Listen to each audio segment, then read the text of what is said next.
ആദ്യം ഞാൻ VPP മുസ്തഫയിലേക്ക് പോവുകയാണ്. VPP മുസ്തഫ, രാഹുൽ മാങ്കൂട്ടത്തിൽ സഭയിലെത്തുമോ ഇല്ലയോ എന്നതിൽ കൃത്യമായ ഉത്തരമില്ല. വന്നാലും ഞങ്ങളുടെ കൂട്ടത്തിലില്ല എന്ന് പ്രതിപക്ഷ നേതാവ് പറഞ്ഞു കഴിഞ്ഞു. എന്താണ് CPM എടുക്കുന്ന, ഭരണപക്ഷം എടുക്കുന്ന നിലപാട്?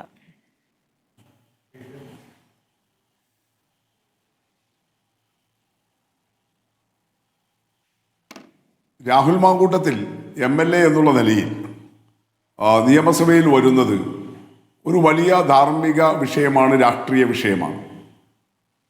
വലിയ നിലയിലുള്ള ആക്ഷേപങ്ങൾക്കാണ് അദ്ദേഹം ഇരയായിട്ടുള്ളത്. ആ നിലയിൽ വളരെ കൃത്യമായൊരു തീരുമാനം കോൺഗ്രസ് നേതൃത്വത്തിൽ നിന്ന് തന്നെ ഉണ്ടാകേണ്ടതായിരുന്നു. കാരണം കോൺഗ്രസിന്റെ പ്രതിനിധിയായിട്ടാണ് അദ്ദേഹം മത്സരിച്ചത്, കോൺഗ്രസിന്റെ MLA ആയിട്ടാണ് അദ്ദേഹം അസംബ്ലിയിൽ രജിസ്റ്റർ ചെയ്യപ്പെട്ടിട്ടുള്ളത്. അവരുടെ പാർട്ടിയിൽ നിർത്താൻ പറ്റാത്ത ഒരാൾ എന്നവർ തീരുമാനിച്ചു കഴിഞ്ഞല്ലോ. അതുകൊണ്ടാണ് യൂത്ത് കോൺഗ്രസിന്റെ പ്രസിഡന്റ് സ്ഥാനത്ത് നിന്ന് അദ്ദേഹത്തെ പുറത്താക്കിയത്, കോൺഗ്രസിൽ നിന്ന് അദ്ദേഹത്തെ സസ്പെൻഡ് ചെയ്തത്, ഇപ്പോൾ കോൺഗ്രസിന്റെ പാർലമെന്ററി പാർട്ടിയിൽ നിന്നും അദ്ദേഹത്തെ പുറത്താക്കിയിരിക്കുന്നു. എന്ന് പറഞ്ഞാൽ കോൺഗ്രസ് എന്ന് പറയുന്ന പാർട്ടിയിൽ പോലും ഉൾക്കൊള്ളിക്കാൻ പറ്റാത്തത്ര മോശം കാര്യം ചെയ്തിട്ടുള്ള ഒരാളാണ്. അപ്പൊ അങ്ങനെ ഒരാളെ തങ്ങളുടെ സ്ഥാനാർത്ഥിയായി മത്സരിച്ച് ജയിച്ചു വന്നിട്ടുള്ള MLA നിയമസഭയിൽ വരേണ്ടതില്ല എന്ന കർശനമായ ഒരു നിലപാട് അവർ എടുക്കേണ്ടതല്ലേ? അദ്ദേഹം സ്വതന്ത്രനായി മത്സരിച്ച് ജയിച്ചു വന്നതല്ലല്ലോ സ്മൃതി. അദ്ദേഹത്തെ MLA ആക്കിയത് കോൺഗ്രസ് അല്ലേ? അപ്പൊ കോൺഗ്രസിന്റെ ഒരു പദവിയിലും ഇരുത്താൻ പറ്റാത്ത ഒരാൾ എന്നാൽ പിന്നെ നിയമസഭയിൽ വന്നിരിക്കട്ടെ എന്ന നിലയിൽ ഒരു അഴകുഴമ്പൻ നിലപാട് കോൺഗ്രസ് നേതൃത്വം എടുത്തത് അങ്ങേയറ്റം പ്രതിഷേധാർഹമായിട്ടുള്ള ഒരു കാര്യമാണ്. പാർലമെന്ററി പാർട്ടി പൊതുസമൂഹത്തോടുള്ള ഒരു തരം മാധ്യമങ്ങളോട് പറഞ്ഞത് പാർലമെന്ററി പാർട്ടിയിൽ നിന്ന് ഒഴിവാക്കിയിരിക്കുന്നു, അതുകൊണ്ട് ഞങ്ങളുടെ കൂട്ടത്തിലില്ല എന്നതാണ് പ്രതിപക്ഷത്തിന്റെ നിലപാട്, കോൺഗ്രസിന്റെ നിലപാട്. അതല്ലേ നിലപാട് അറിയിക്കൽ? അല്ലല്ലോ. അദ്ദേഹം പാർലമെന്ററി പാർട്ടിയിൽ എത്തിയത് എങ്ങനെയാണ്? അദ്ദേഹം മേലാപ്പ് പൊളിച്ചിട്ട് ഇറങ്ങി വന്നതല്ലല്ലോ. കോൺഗ്രസിന്റെ സ്ഥാനാർത്ഥിയായി ഇതേ പ്രതിപക്ഷ നേതാവ് മുൻകൈ എടുത്ത് കോൺഗ്രസിന്റെ സ്ഥാനാർത്ഥിയാക്കി പാലക്കാട് കൊണ്ടിറക്കി. പ്രതിപക്ഷ നേതാവ് തന്നെ താനാണ് മുഴുവൻ ഇലക്ഷൻ മെഷീനറിയും തീരുമാനിച്ചത്. രമേശ് ചെന്നിത്തലയ്ക്ക് അതിൽ പങ്കില്ല, അന്നത്തെ KPCC പ്രസിഡന്റ് K സുധാകരന് പങ്കില്ല, ഞാനാണ് ഈ ഇലക്ഷൻ മെഷീനറി ആകെ നയിച്ചത്, എന്റെ നേതൃശേഷിയാണ് എന്ന് തെളിയിക്കാൻ അദ്ദേഹമല്ലേ ഈ രാഹുൽ മാങ്കൂട്ടത്തലിനെ സ്ഥാനാർത്ഥിയാക്കിയിട്ട് ഇടപെട്ടത്? അങ്ങനെയല്ലേ അദ്ദേഹം പാർലമെന്ററി പാർട്ടിയിൽ എത്തിയത്? അപ്പോ ഞങ്ങളിതാ ഇപ്പൊ തൽക്കാലം അയാളെ മാറ്റി നിർത്തിയിരിക്കുന്നു. അവിടെ തീരുമോ ഉത്തരവാദിത്വം? അദ്ദേഹത്തെ MLA ആക്കിയവർക്ക് അങ്ങനെ തങ്ങളിപ്പോ ഇദ്ദേഹത്തെ മാറ്റിയെടുത്തു. അങ്ങനെയാണെങ്കിൽ ആ MLA പദവിയിൽ നിന്ന് തന്നെ അദ്ദേഹത്തെ മാറ്റാൻ നിർദ്ദേശിക്കണ്ടേ? അതല്ലേ ശരിയായ സമീപനം? അങ്ങനെ നാട്ടിലെവിടെ മണ്ഡലത്തിൽ അദ്ദേഹം പോയിട്ടില്ല ഇത്രയും ദിവസമായിട്ട്. സ്മൃതി ഒറ്റ കാര്യം പറയൂ. അദ്ദേഹം ഇത്രയും ദിവസം സ്വന്തം മണ്ഡലത്തിൽ പോകുന്നില്ല.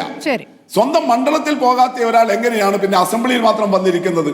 ശരി, ന്യായമായ രാഷ്ട്രീയ വിഷയമല്ലേ? നിയമസഭാ അംഗങ്ങളായിരിക്കെ ലൈംഗികാരോപണത്തിൽ പെട്ടിരിക്കുന്ന നടാടെയുള്ള കേസല്ലല്ലോ ഇത്. അപ്പോൾ നിങ്ങൾ കാണിച്ച ഒരു മാതൃക, MLA ആയിട്ടും സഭയിൽ വരേണ്ടതില്ല എന്ന് നിങ്ങൾ കാണിച്ച ഒരു മാതൃക ചൂണ്ടിക്കാണിക്കാമോ?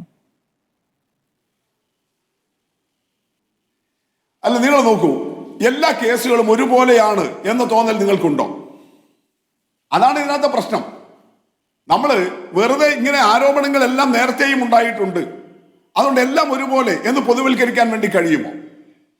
ഇവിടെ ഒരു സ്ത്രീയുടെ ശബ്ദം നിങ്ങൾ തന്നെ റിപ്പോർട്ടർ ചാനലാണല്ലോ പുറത്തുവിട്ടത്. ആ ശബ്ദ രേഖയിൽ പറയുന്നത് എന്താ? എത്ര ബീഭത്സമായ സംഗതിയാണ്! അങ്ങനെ കേരളത്തിലെ ഏത് MLA-ക്കെതിരെയാണ്, ആരുടെ ആരോപണമാണ് ഇതിനു മുമ്പ് ഉണ്ടായിട്ടുള്ളത്? തീർച്ചയായിട്ടും ലൈംഗിക ആരോപണങ്ങൾ ഉണ്ടായിട്ടുണ്ട്. പഴയ PT ചാക്കോയുടെ കേസ് തൊട്ട്, PT ചാക്കോയുടെ 65-ലെ കേസ് തൊട്ട് ഇപ്പൊ മുകേഷ് MLA വരെ നിരവധി കേസുകൾ, ആരോപണങ്ങൾ ഉണ്ടായിട്ടുണ്ട്. പക്ഷെ ഇതുപോലെ ഇത്രയും സമൂഹത്തെ ആകെ വല്ലാതെ ഞെട്ടിപ്പിക്കുന്ന വിധത്തിലുള്ള ഒന്ന് ആരുടെ കേസിലാണ്? പാർട്ടിയിലെ 2 ശശിമാർക്കെതിരെയും ഒക്കെ ആരോപണങ്ങൾ ഉയർന്നിട്ടുണ്ട്. അപ്പോഴൊക്കെ അന്ന് രാഹുൽ മാങ്കൂട്ടത്തിന്റെ ആരോപണമില്ലല്ലോ. ഇപ്പോൾ ഈ തീവ്രത അളക്കുമ്പോൾ ഈ തീവ്രതയുള്ള ഈ സംഭവം അന്നില്ല. അന്ന് നിങ്ങൾ എടുത്ത നിലപാടെന്ത് എന്നതും പ്രധാനമാണല്ലോ. അതിൽ നിങ്ങളുടെ വനിതാ നേതാക്കൾ അടക്കം പറഞ്ഞിട്ടുള്ളത് ആരെങ്കിലും എന്തെങ്കിലും ആരോപണം ഉന്നയിച്ചാൽ രാജിവെക്കേണ്ടതില്ല എന്നാണ്. എന്തിന് പാർട്ടി സെക്രട്ടറി അടക്കം പറഞ്ഞിട്ടുള്ളത്? ഏറ്റവും ഒടുവിൽ കൊല്ലം MLA-യുടെ കാര്യത്തിൽ പാർട്ടി സെക്രട്ടറി പറഞ്ഞിരിക്കുന്നത് മന്ത്രിയാണെങ്കിൽ രാജിവെക്കാം, പക്ഷേ MLA സ്ഥാനം രാജിവെച്ച് നിയമ പോരാട്ടം നടത്തി അതിൽ തെറ്റുകാരനല്ല എന്ന് തെളിയിച്ചു കഴിഞ്ഞാൽ പിന്നെ MLA സ്ഥാനത്തേക്ക് വരാൻ പറ്റില്ലല്ലോ. അതുകൊണ്ട് അങ്ങനെ ഒരു കാര്യം ഞങ്ങൾ ആവശ്യപ്പെടില്ല എന്നുള്ളതാണ്. അതൊരു വ്യക്തമായ നിലപാടാണ്. ആ വ്യക്തമായ നിലപാട് അപ്പുറത്ത് നിൽക്കുന്ന അപ്പുറത്തെ രാഷ്ട്രീയ പാർട്ടിയുടെ ജനപ്രതിനിധിയുടെ കാര്യത്തിൽ വരുമ്പോൾ അത് മറിച്ച് നിങ്ങൾക്ക് എങ്ങനെ പറയാനാകുമെന്നൊരു ചോദ്യമുണ്ടല്ലോ. തീവ്രത അളക്കാതെ പറയൂ. എല്ലാം ലൈംഗിക ആരോപണങ്ങളാണല്ലോ. തീവ്രത പിന്നെ അളക്കാം. തീവ്രതയുടെ പ്രശ്നമല്ല ഇവിടെ വെളിവാക്കപ്പെടുന്ന വസ്തുത ഒരു വസ്തുത തന്നെയാണല്ലോ. തീവ്രത എന്ന് പറയുന്ന ഒരു വസ്തുത തന്നെയാണല്ലോ. നിങ്ങളെന്താ കാണേണ്ടത്?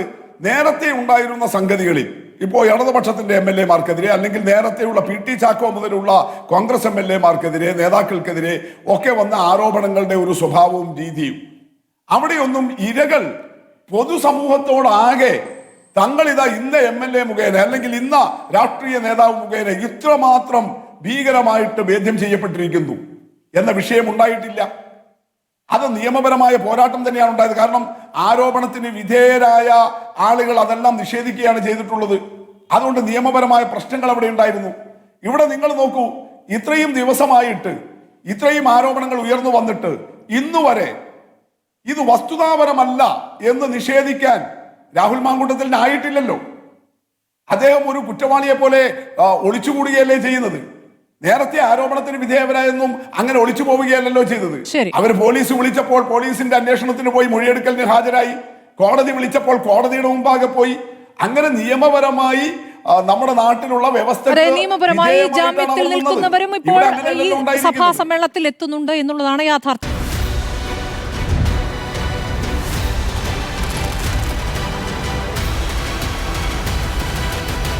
ഡിബേറ്റ് വിത്ത് സ്മൃതി പരുത്തിക്കാട്.